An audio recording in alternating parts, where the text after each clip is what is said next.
Okay, follow me here.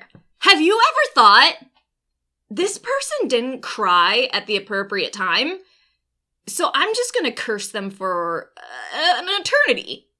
Sounds pretty reasonable, right? Today, I want to talk about Alyssa Arryn, who was cursed by the gods for not crying at the correct time, and yes, it's as petty as it sounds. Actually, I want to create an entire series off of this line from Tyrion. Lord of Light wants his enemies burnt. The drowned god wants them drowned. Why are all the gods such vicious cunts? Where's the god of tits and wine? But I feel like YouTube would not approve of a series called The Gods Are Cunts. Just a feeling there with the current atmosphere on YouTube. So who was Alyssa Arryn, and why was she cursed? Well, according to Maesters in the World of Ice and Fire, Game of Thrones, it isn't known exactly when Alyssa actually lived, and when exactly the gods decided, you're not making proper use of your tear ducts. So get wrecked, bitch. And honestly, when a maester thinks he knows, there's always an argument, which I love that George R. R. Martin does. He has maesters just fighting with each other about when historical things happen, because it just mimics real-life historians so well. So some of the maesters in the World of Ice and Fire Game of Thrones think that the half-legendary figure of House Arryn existed some 6,000 years before the books. But then another maester published a book called True History, maybe put true histories in quotations, that states it was only 4,000 years ago. And there's another maester, actually, in the book called Questions, who says it's only 2,000 years ago that this woman existed. So I guess you can pick when you think she existed in the World of Ice and Fire Game of Thrones, how many thousands of years before the main book saga? 2,000 to 6,000. Pick a number.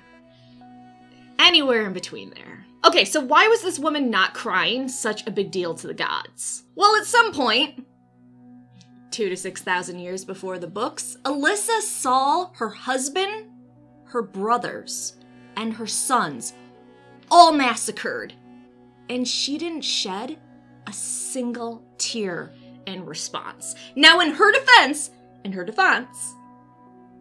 she could have been in shock. How many of us have seen the dead body of a relative and not been able to cry because of the shock of seeing that? Please someone else raise their hand so I don't feel so awkward. And you want to know what? If you're not raising your hand, I have a question for you. Have you ever seen your family butchered in front of you? No? Then you have no room to judge. And you want to know what? Maybe she was power crazy. Maybe she was power hungry and she wanted her husband and sons and brothers dead so she would now have power in the Vale. Maybe. But here's the thing. Regardless of how she actually felt about her husband, brothers, and sons dying, the gods were pissed. They decided she needed to be punished, so they cursed her so that she could never truly rest until her tears fell upon the vale below where her family was buried. To this day, the great waterfall that comes down from the western side of the Giant's Lance in the vale is called Alyssa's Tears.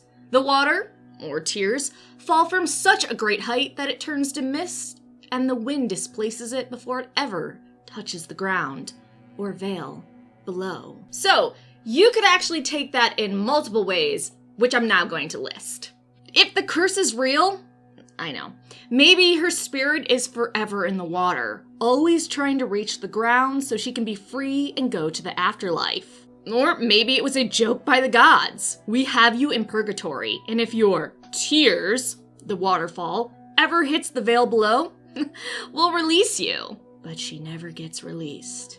Or, actually, maybe she's kept in a statue. That's kind of creepy, because there's actually a statue of Alyssa, or so Catelyn Tully thinks, that's who it is, in the center of the Garden of the Eyrie. This statue has a weeping woman carved in a veined white marble. So maybe her spirit's in there, just waiting for her tears to actually be able to hit the veil below. Or maybe it's A commentary on how she's so cold-hearted that she's made of stone. Or, you know, maybe they carved the statue in honor of this sort of legendary woman. Or maybe they just made up a legend about the waterfall and named it after the fact. I mean, who knows? This channel isn't a place of science.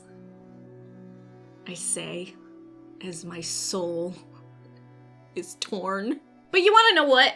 Maybe this story is true, and the gods of the world of Ice and Fire, the gods of Game of Thrones, are that petty to punish a woman that couldn't cry when she saw something horrific before her. I guess it's true what Tyrion said. The gods are truly cunts.